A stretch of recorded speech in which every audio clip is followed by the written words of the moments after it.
Welcome back everyone to some breaking cruise news. A Royal Caribbean passenger gets hospitalized with COVID-19 and the cruising industry is again getting blamed for it.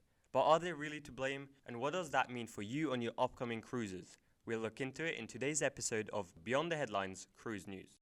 As any incident that involves a COVID-19 hospitalization or death on a cruise ship is going to make national news, it's even more important to go beyond the headlines and see if these are things we should be worried about or not, and if cruise lines are to blame or not.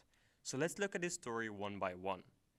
A 74-year-old American boarded the Harmony of the Seas August 29th in Barcelona, Spain.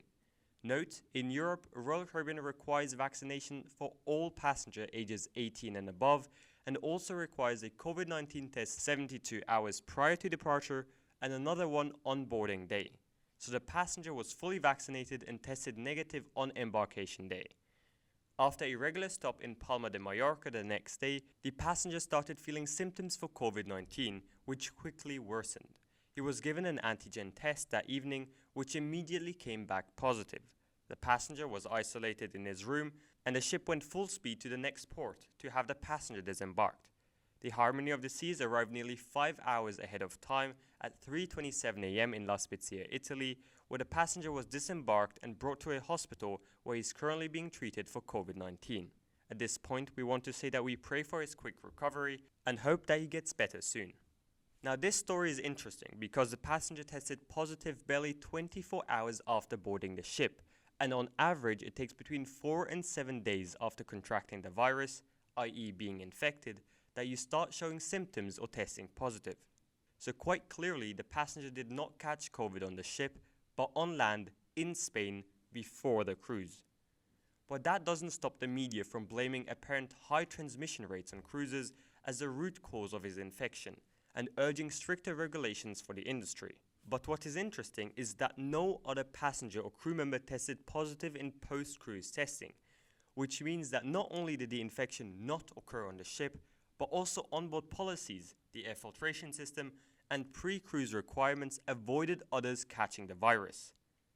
And this is something that we see over and over again. Cruise ships get cases from pre-cruise infections on land, but onboard spread is almost non-existent or very minimal due to the successful application of COVID-related policies. So what does this incident mean for you and your upcoming cruises?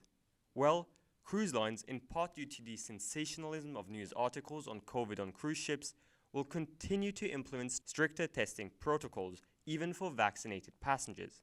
And we have seen this happen just 2 days ago, where Carnival, Princess, Royal Caribbean, MSC, Celebrity, and Holland America, almost all major cruise lines, reduced the testing window for vaccinated guests from 3 days to 2 days prior to departure, to avoid, as much as possible, cases getting on board.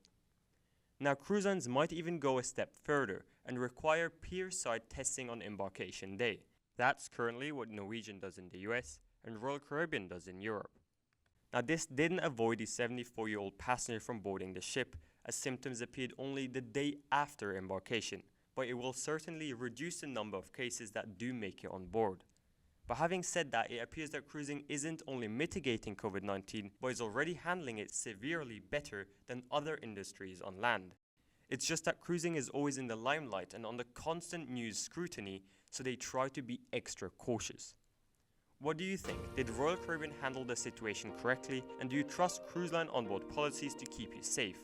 Leave a comment down below to let us know. If you haven't yet, please consider subscribing for more cruising news and weekly cruising content. It really helps us get closer to our 10K subscriber goal for this year. Thank you so much for watching, and see you next time.